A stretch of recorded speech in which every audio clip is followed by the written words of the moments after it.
What's going on, everybody? It is Moose and Brian here from OccupyFantasy.com, at Occupy Fantasy on YouTube, Instagram, Twitter, all the social media platforms. That's where we are. We're here for the Week 9 edition of the Beyond the Model NFL DFS picks and lineup advice for DraftKings and FanDuel, some GPP strategies, some real high, wild takes, and we're here just to have some fun. So let's get right into it. I'm your co-founder. I'm Moose, co-host and co-founder of Occupy Fantasy. At CFB_Moose on Twitter is where you can find me. Brian, it's pretty early in the morning, and Struggling moves. yeah, it's been a rough couple of days. Stuff going on, but hey, we're here at a show, 9:45. Brian, I gotta say, I made a comment in the Discord about 9:45. Bring your Bloody Marias, bring your mimosas, but I think I brought something even better. You got I got the Fireball Party Bucket, which has 20 miniatures of Fireball on it. And, that disaster. well, we'll see by the end of the show what stacks I'm recommending. So, Yeah. Jesus Christ. I mean, so we are doing this early because I have some plans later today. So I know it's earlier than normal for for definitely us, but for viewers as well. So I know there might not be as many live viewers. Most of you are probably watching on replay. I think we get a large portion watch on replay anyway. So if you do have any questions during the show, throw them in the chat. But if you're watching this after the fact, comment on the video. We'll get back to you. Or obviously you can hit us up in Discord. Yeah, we do check the comments on the live streams as well after they're over. So if you're watching this replay, thank you for the support. If you like what you see in the rest of the video, you want to see more Fireball, hit the thumbs up, and we'll make sure it happens. But it's not here to get drunk, and it is more importantly here to talk about some stacks and some stacks we like. Kind of just talk through the slate. Have a little fun takes at the end as well. So first off, Brian, I think Chris mentioned in our staff chat. I think everyone in the entire industry is on this one stack. And I'll let you speak to it because I think they're your first stack. But it's that Dallas Philly game. Seems like the number one overall stack everywhere you go. Well, thanks for the easy alley-oop, Moose. I will throw it down. Yes, this slate overall is terrible. 10 games. Somehow next week's slate looks even worse, if you can imagine that. But tons of low total games this week.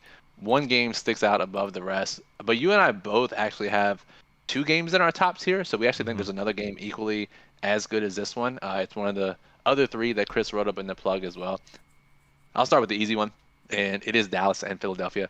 Obviously, the one downside here is, especially on DraftKings, it is the most expensive stack. If you look at the top quarterback, receiver, running back, tight end, it's $4,000 more expensive than the next stack on DraftKings. So it's a little pricey to fit in, but we do have values with backup running backs, with some cheaper wide receivers that fit as well. So really is an easy stack to fit. High upside offenses, CeeDee Lamb, A.J. Brown, alpha receivers, one of the higher totals on the slate. Really not much else to say.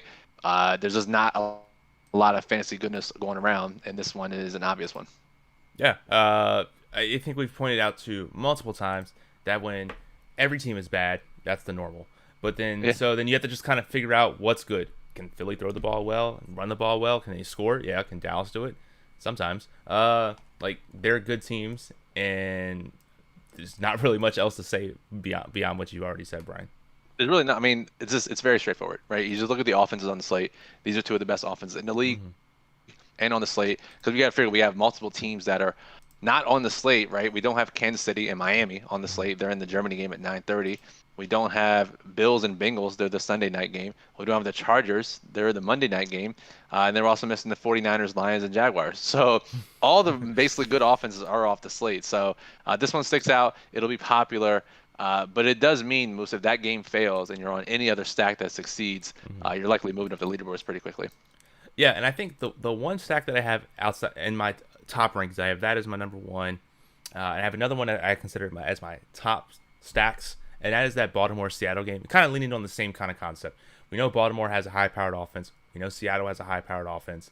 If they're going to take significantly less ownership than the other top stack, just playing a good good offense versus a bad defense, when you can get significantly less ownership, is going to be there. I don't see too many issues either. I know there's Morgan Moses out for Baltimore, so it's a slight downgrade.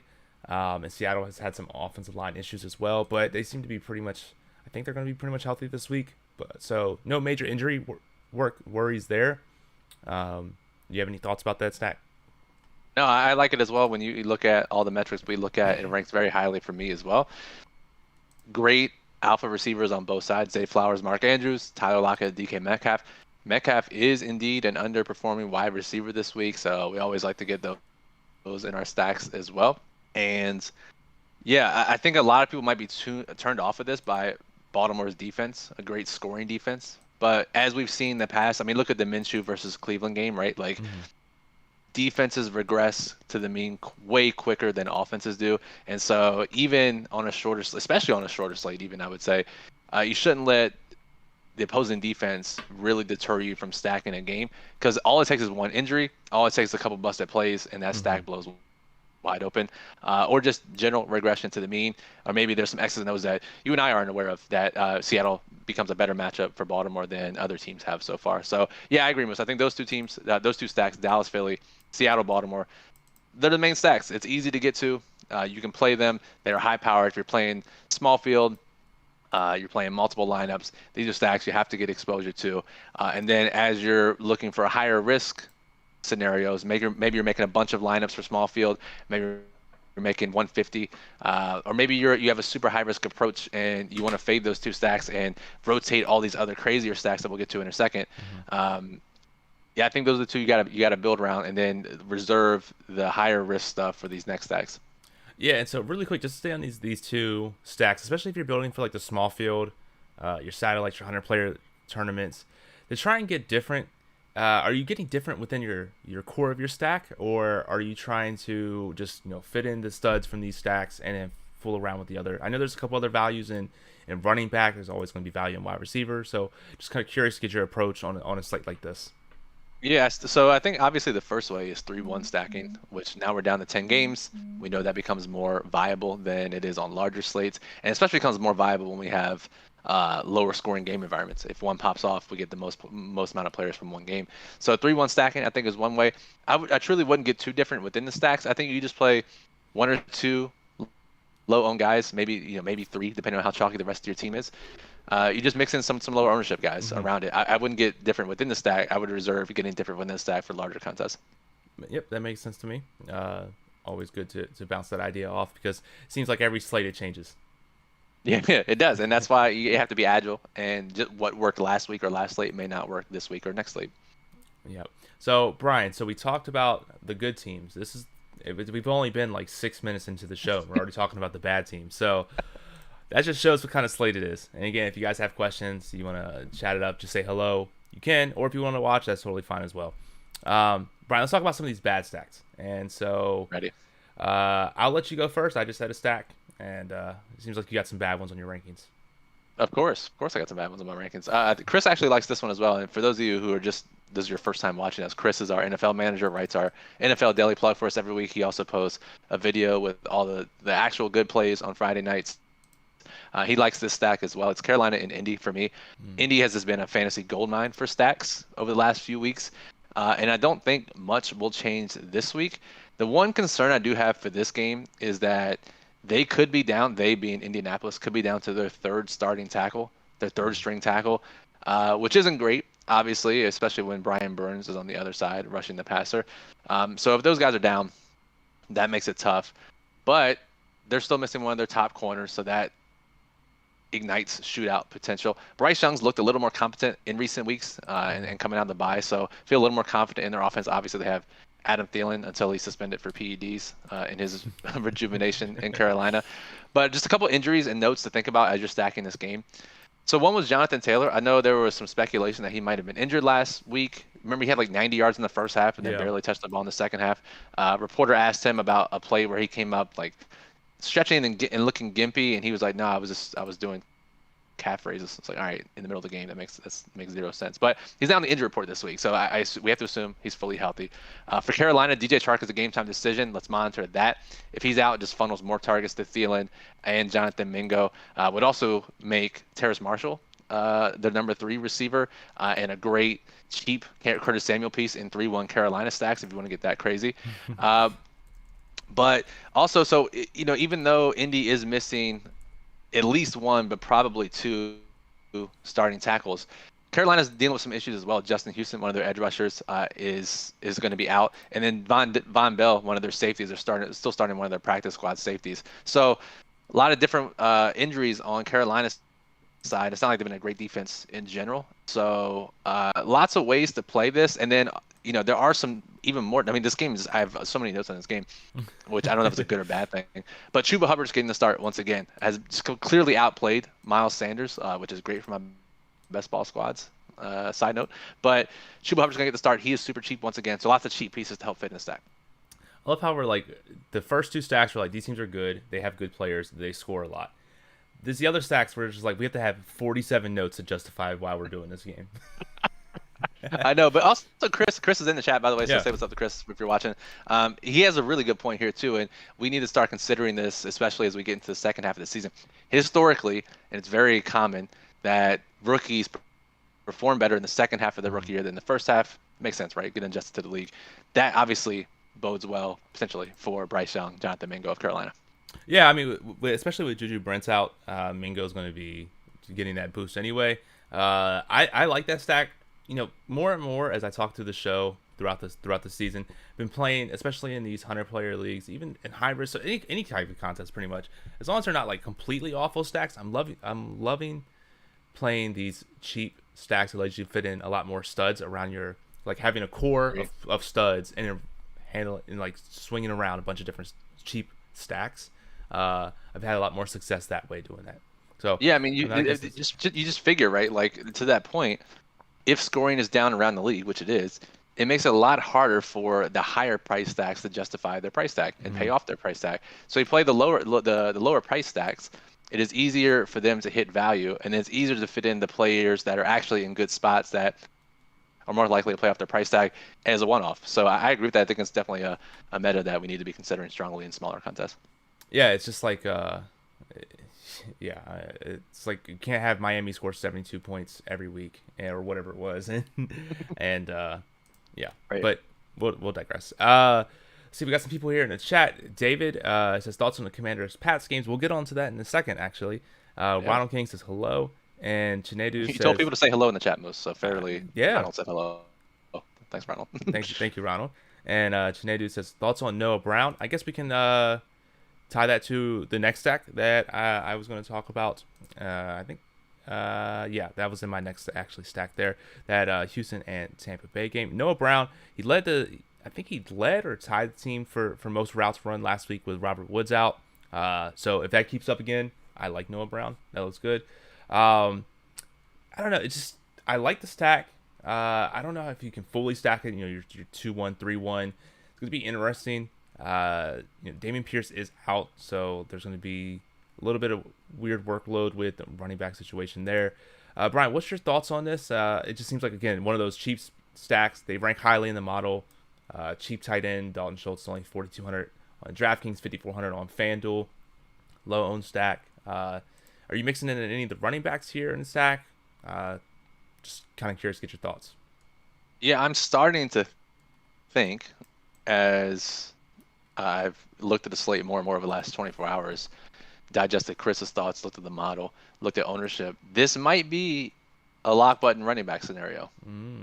We haven't had one yet this year where we get the cheap backup running back slotted in. For those of you who have just started watching or subscribing to Occupy this year, in the past, if you're playing multiple lineups, you're playing 150 lineups, we talk about lock buttoning a backup running back who gets a start.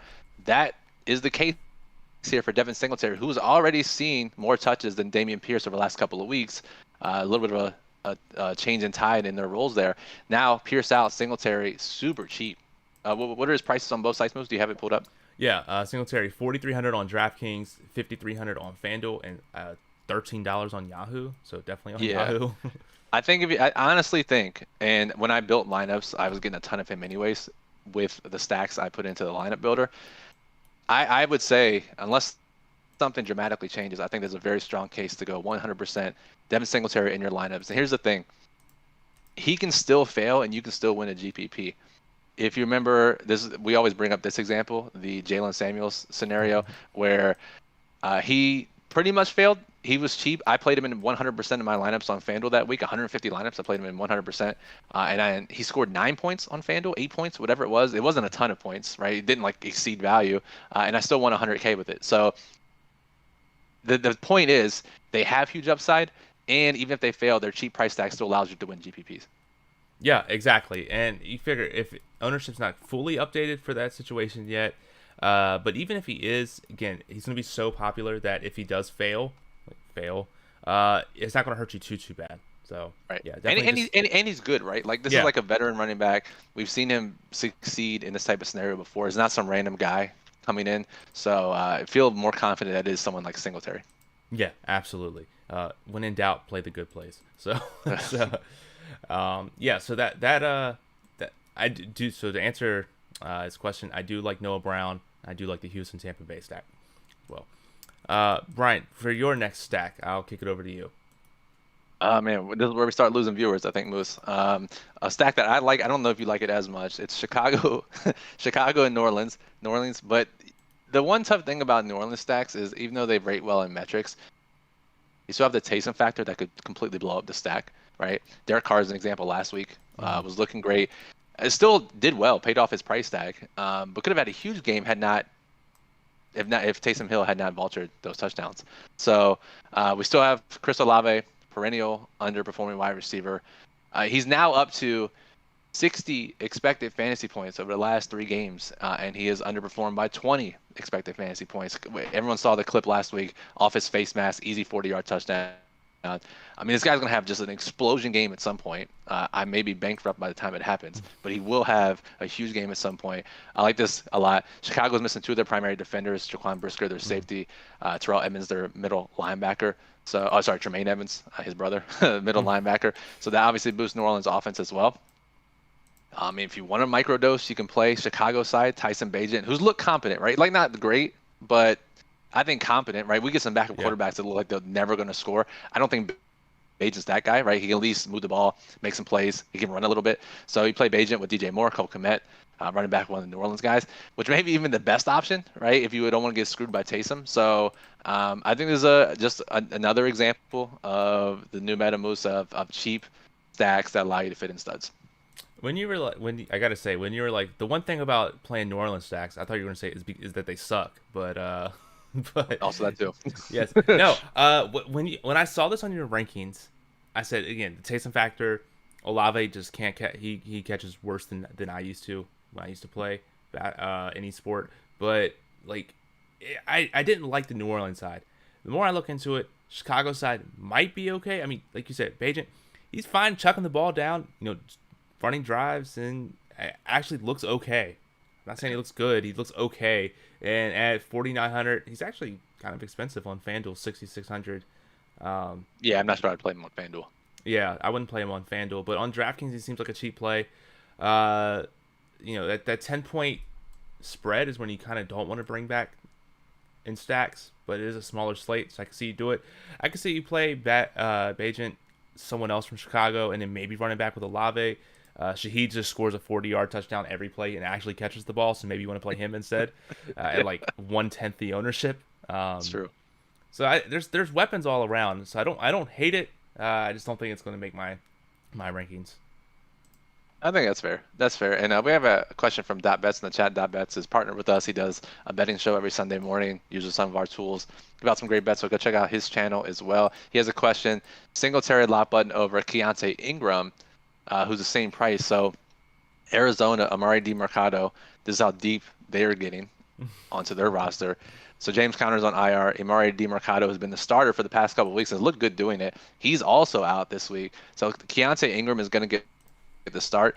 To me, they haven't, just watching the coaching staff and how they've handled, they haven't been that impressed or that thrilled to use Keontae Ingram. So I have a little less belief that he'll be the full bell cow. Now he could be, but even if we know that he is, I would still play him pretty decently. But they're also 11-point underdogs to Cleveland, while Houston is a 2.5-point home favorite. So that's the big difference for me when it comes to projecting game script likely outcomes. I think Singletary is the play over Ingram for that regard. But if you're making a bunch of lineups, I would certainly mix in Ingram as well. Who would be? Okay, you just play the 4 p.m. showdowns. I don't even know if they're on 4. Just play the lone showdown. Play Tony Jones. It's Yeah, yeah, right. They promoted him, Tony Jones. I mean, what a team. Like they're truly doing a great job tanking here. We just found out before the show started that Clayton Tune will indeed get the start. So one more week until Kyler Murray debuts this year. Yeah, dude, it's Keontae, Tony Jones, and then they also have a couple guys. I'm sure we'll see another running back promoted off the practice squad this week, probably Corey Clement. So, what a team. Well, I gotta say, I'm actually looking here. Tune's only 8,800 on the showdown slate. That's not terrible. That's not bad. Okay, all right. Tony Jones playing a little Arizona showdown. All right. And Tony Jones 1,400. So get a backup running back at basically any price. That might be the way to go. But yes, so that's like one of your bad stacks here. We're going to be wrapping up the show pretty quick, pretty soon. I think what we have to branding and marketing is huge, right? Instead of labeling them bad stacks, we have to label them the new meta cheap stacks to fit in studs. It's a working title. It's very long. But I think we gotta rebrand this to make it sound like they're actually good and people don't drop off the show. Yeah. So all right, here's where we get the fireball. The meta stacks. The meta stacks. The new meta stacks. Yes. The new meta stacks. So my favorite new meta stack, and it actually goes back from the very first comments chat of this show from David. Just also in the Commanders Pats game with underperforming and wide receiver at McLaurin and cheap wide receiver for New England as chalk. My favorite meta stack here, again, meta stack. They're super cheap. Everyone from this game is like super cheap. Underperforming wide receiver in McLaurin. If you're new here, we basically have a model that shows what a wide receiver's predicted scoring is versus what they actually got, and over the course of a couple weeks, if they are still underperforming, they're an underperforming wide receiver. Curtis Samuel's out. Jameson Crowder, who scored last week, will it's going to take the role for him. If he can get 100 yards and a touchdown again, it's pretty awesome. But that would be great. But with Redskin, almost got canceled. Whoa, Moose canceled immediately.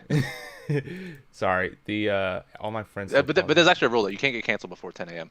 Yes, there we go. But it's 10:07. Although it's 10:07, so you're now canceled. Sorry. Dang. The Commanders traded away all their good picks on defense with Sweat and Young. So New England gets even a bigger offensive boost there. And Brian, I wasn't sure how they were going to use him last week, but Demario Douglas is just good. So play him. He's cheap. And I think he ran first or second most routes last week. So a bunch of cheap players makes it a great meta stack for me. Yeah, I like it a lot. And to Chris's point in the chat, both those guys, Terry McLaurin and Demario Douglas, will be popular. So those two combined are in individuality. Jesus Christ, it's so early. Those two in a vacuum are popular. However, I think if you stack the game, no one's going to play.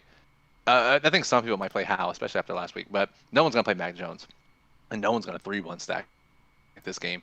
But when you talk about Washington trading their two pass rushers, that's a massive boost to the opposing offense. And I was, New England has popped up for me in some ways throughout the year, but I've always hesitated just because of how much they rotate their wide receivers. But now with Kendrick Bourne on injured reserve, now with Devontae Parker out, we got two clear guys, and I'm not sure they're guys that you're excited that they're the clear plays, but it is Demario Douglas and former first-round pick Jalen Reagor, who they've been using a lot recently. They ran the most routes last week. I'm sure we'll see Tyquan Thornton and Kayshon Boutte this week, but Douglas, normally, Moose, when we see a cheap wide receiver that's popular, the model hates it. The model is not about those types of plays. Sure, play him in low-risk contests. That's why we write him up in the plug. But we don't consider, the model doesn't consider them great high-risk plays. However, Demario Douglas is like top 10 in the model this week, even at the cheap price tag, even at his high ownership. So that was ringing alarm bells for me. So Moose, I think you play Matt Jones, Demario Douglas, Hunter Henry, or Jalen Reagor, right? Like there's ways to play this, right? I don't know. Even if it's just Mac, Demario, Terry McLaurin, whatever. This is a great new meta stack, and it's not going to rank highly by various metrics as a full stack. But I think you look at some of the subjective factors, who's out and who's missing, can lead it to being a stack that pays off. Yeah, exactly. And but Chris does say Scary Terry is also chalk. Is it chalk if it's a part of the meta stack though? Yeah, that's big brain.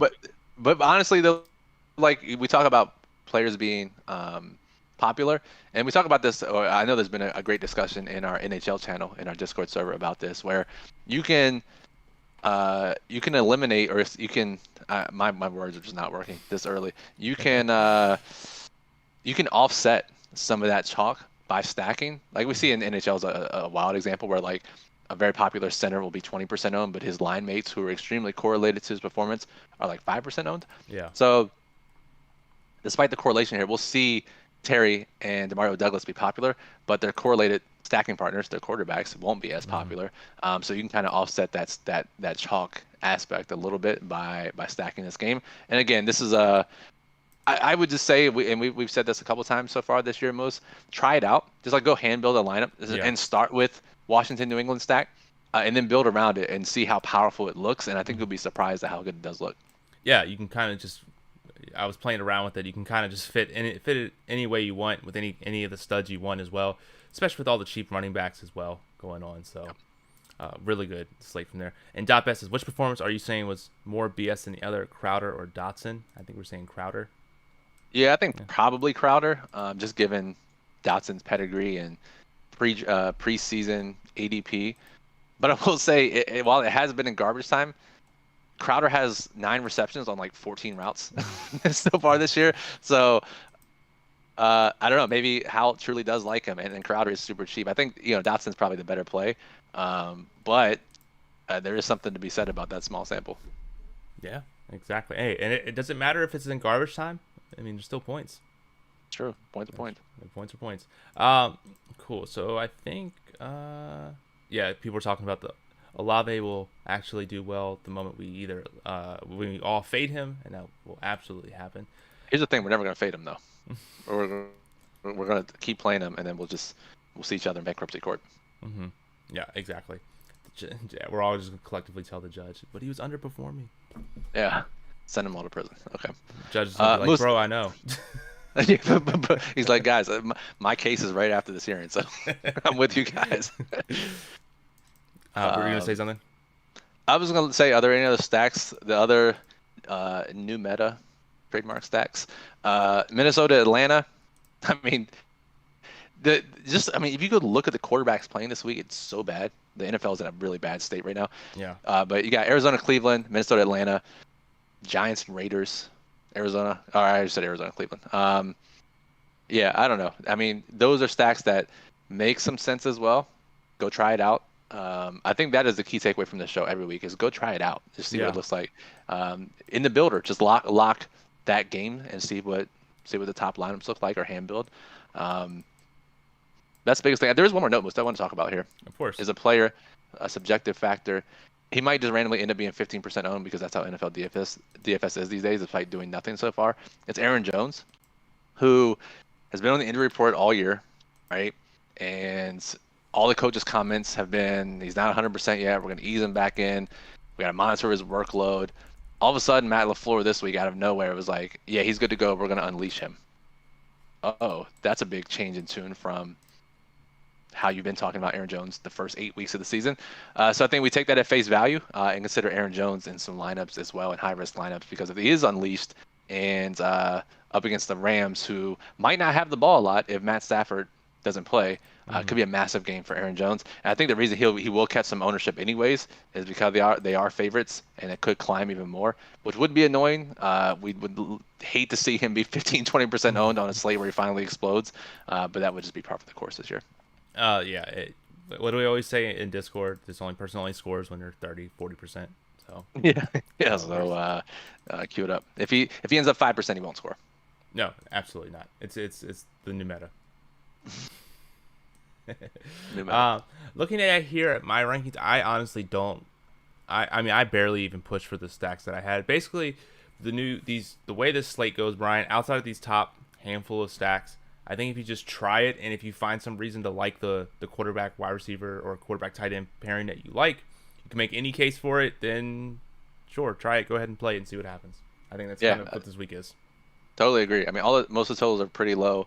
I think the biggest thing is, and we talked about this on the show before, where in week 1, Chipotle surprisingly was ahead of the curve, and really went heavy on a skinny stack from a high total game, and he played a ton of Tyreek Hill and Austin Eckler in like 75% in his $4,000 lineups in week 1. And I think that's the type of thing you could do here. You could play a ton of AJ Brown, CeeDee Lamb, AJ Brown, Tony Pollard, DK Metcalf, Mark Andrews, something like that, right? Of these higher stacks that we like, and then rotate all these smaller stacks in, these meta stacks in, Yeah. and that could be a good way to get exposure to the higher total games in a lot of your lineups while not sacrificing all your other roster spots. Absolutely makes sense to me. And before we get out of here, Brian, Chris did say the generic fast food plays or the people will riot. So we'll do that, and then I'll take us out of here. But for those who don't know, we're not sponsored yet by a fast food restaurant. So any fast food restaurant wants to get in on the action, our email is open. The generic fast food play of the week is basically 5K or less on DraftKings, 5% less projected ownership. And who's going to score a touchdown? Because generic fast food is pretty cheap, might not be that popular, but when it hits, it hits. So, True. Brian, so my thing, we talked about the stack, or well, you talked about it, missing injuries on the defense for it. But if Mingo stays at 3%, he's my pick. 3,400 on DraftKings, 5,100 on FanDuel, projected 2 to 3% on each of the different sites. That's me, my pick. Yeah, and just that's a great pick. I gotta say, I love Jonathan Mingo this week. So that's a great pick, Moose. Rashid Shaheed, if he's under 5%, is just an auto pick in this in this segment every single week. So he's just reserved to the top. Lock him into the top pick, and then we'll give our hand picked plays here. So you got him. I'll go. Oh, man, this week is so bad. Well, here we go. Talked about it. Talked about New England's wide receiver injuries. Talking about they have more time to pass potentially with Montez Sweat and Chase Young traded. Everyone's going to be on Demario Douglas, and rightfully so. Let's play the former first-round pick. And anytime someone is qualified as a former first-round pick, it just means that they suck now because they have no other qualifications to describe them.